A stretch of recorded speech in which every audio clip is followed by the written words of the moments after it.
In my last few years living as a Chicago resident, I've seen the water in Lake Michigan rise about 3 feet.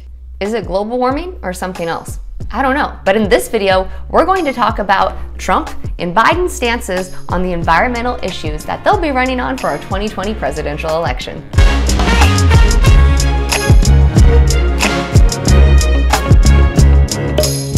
What's up, friends? Welcome to Adulting with Esther, the show where we talk about the things that you don't learn in school. I'm Esther Page, and today we're going to be talking about Trump and Biden's stances on all those key environmental issues that they'll be running on for our 2020 presidential election. If you're new here, hit that subscribe button down below so you can be alerted when we post our new videos. And make sure you check out the description and the cards up above, where I'll be linking for you the other 9 videos in this 10-part series. But in this video, we'll be talking about the 6 key issues that Trump and Biden are running on in this 2020 presidential election. And make sure you stick around to the end, where I'll tell you the 2 that Biden and Trump actually see eye to eye on. First up, should the US expand fossil fuel extraction on United States public land? So what's the scuttlebutt? The Bureau for Land Management, aka the BLM, is responsible for 245 million acres of public land, which equates to about 1/10 of the United States land. And as of 2018, the BLM said that 26 million of those acres were under lease to oil and gas production companies. And in that time, they generated about $3 billion. What do people think about this? Well, proponents for keeping this going and doing it more believe that it stimulates the American economy. Well, proponents of oil production on federal lands believe that it stimulates the American economy and that it provides more energy for the United States. People who are against it believe that it's, causing global warming and environmental damage and climate change. The Wilderness Society weighed in on this and says that the western United States, so like Washington, Oregon, California, Nevada, Arizona, New Mexico, those places, approximately 90% of their land is actually being used for this fracking. And their biggest concern is that it's not being saved for, conservation of wildlife or for public use. So where do our candidates stand on this policy about extracting oil from public land? I bet you know. Trump is pro and Biden is con, but let's find out why. In Trump's public statement in May of 2019, he discusses how he believes that yes, it will fuel the economy to dig more fuel. He also believes that by putting it under lock, we're restricting resources. Since he took over office, the US has produced over 3.2 million barrels of oil per day, which, is an incredible number. No one can argue that. But he does believe that politicians in places like California and New York are restricting this because, they care about the land.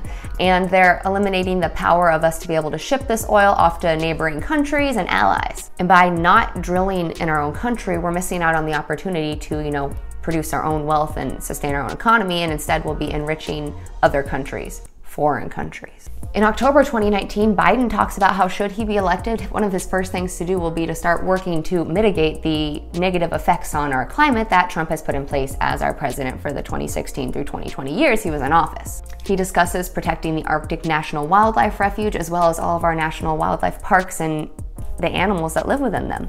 He wants to modify the royalties from these projects to account for the changing climate costs, as well as look into more offshore wind production in order to use that wind as power for energy. In fact, his goal is to double offshore wind in 2030. Now, I'm not God and I'm not a scientist either, but I can tell you that in my hometown of Alaska last year, when I went home for the summer, the entire state, okay, not the entire state, so many parts of the state were ablaze with forest fires. And the state saw record high temperatures of 90 degrees and higher in Alaska. In fact, here's some footage me and my husband got when we drove through the mountains and saw all the wildfire.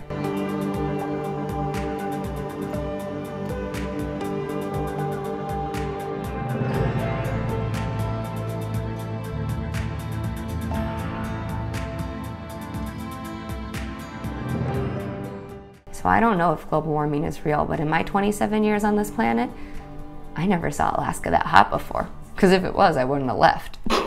Should the US adopt a climate change plan such as the Green New Deal? So what is the Green New Deal, right? Essentially, it's a piece of legislation that a representative and a senator met together over on to have the US come together to fight climate change. Within this legislation, some of their benchmark goals are to achieve net zero greenhouse gas emissions. Whew, that's hard to say. Through doing that, it would create more jobs. Another goal is to provide more access to clean water and healthy food, and ultimately stop oppressing marginalized communities. So, what are our candidates' stances on this? Biden is pro and Trump is con. But let's find out why. Trump's stance is con because one, he thinks it's too expensive. He also thinks it'll kill millions of American jobs and somehow, and this one doesn't make sense to me, he believes it'll crush the dreams of the poorest Americans and harm our minority communities. This was a quote from him on July 2019. So what's Biden think? Well, he's 100% for it. In fact, he believes it's the first measure we should take toward ending climate change. And in his statement in August 2019, he says that there's two essential truths that he believes are targeted within this plan. First, and I quote, "The United States urgently needs to embrace greater ambition on an epic scale to meet the scope of this challenge. And two, our environment and our economy are completely and totally connected." But now I have a question for you. What are your thoughts on all this global warming stuff? Do you think it's real? Do you think it's not? Are you not sure? Share your experience with global warming and what you've heard and what you've seen down below. I'd love to know your thoughts. Oh, if you're getting value out of this video so far, you know the deal. Hit that like button. Should the Keystone XL pipeline be built? The Keystone XL pipeline was something that was started by George W. Bush in 2008. What it'll do is it'll run a massive pipe from Alberta, Canada, through Nebraska, and then down out to the Gulf Coast. The intention is that it would carry 830,000 barrels of crude oil per day. President Obama vetoed this in 2015 and Trump reenacted it in 2017. And then in March of 2019, he issued a permit to get it started. His original intentions were to start it in March of 2020. But the permit was revoked shortly after in April of 2020 because they were missing a crucial permit. Where do our candidates stand? Biden is con and Tro is pro. Biden is con and Trump is pro. Let's find out why. Trump's reasoning, it'll make more jobs. Hashtag MAGA, Make America Great Again. In May 2020, Biden referred to his stance that he took as vice president with President Obama, saying that it was the right decision then and it was the right decision now. Don't do it. And then I just thought this was funny. Howie Hawkins from the Green Party, I know we haven't talked about him, but his answer in response to this was no. Should the US rejoin the Paris Climate Agreement? So what is that thing? This Paris Climate Agreement is also known as the International Climate Agreement. 197 nations have already adopted and taken part in this agreement. This agreement has a goal that over the next century, which is 100 years, they will limit the entire global temperature to not increasing more than 1.5 degrees Celsius. And if you're an American and you only know Fahrenheit, here's the conversion. Pathways to accomplish this are through pollution reduction and by very transparent monitoring.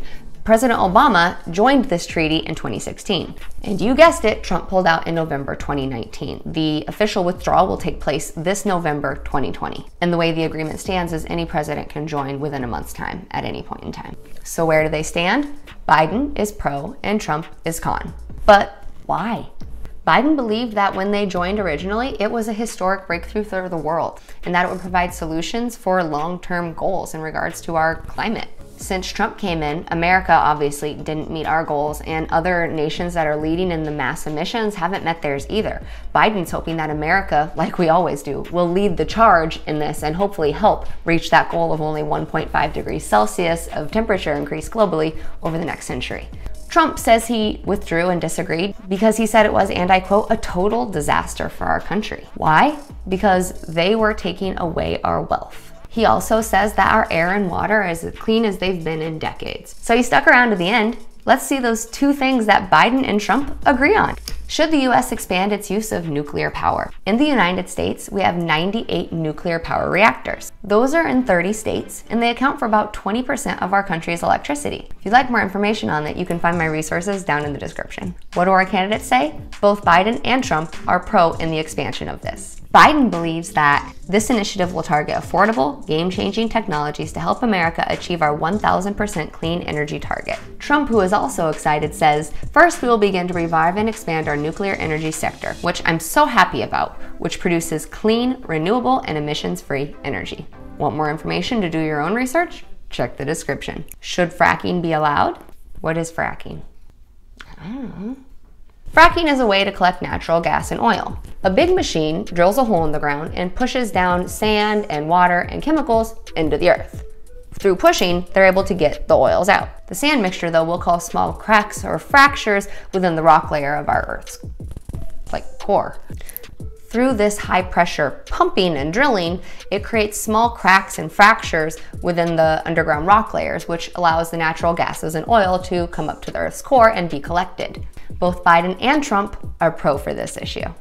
In Biden's stance, he kind of rambles on about how we know it's dangerous and we know it's bad, but if we were to tell everyone to stop, would they? Would a legislation actually help? His interviewer says, and I quote, "So just to be clear, you would not call for a ban statewide on fracking or nationwide. You said stop new oil and gas drilling on federal lands." Biden said, yes. Trump's rationale is that we are the #1 energy producer in the world, and by shutting down all of this, we're going to lose all our coal and other resources. So he's also in support of continuing fracking.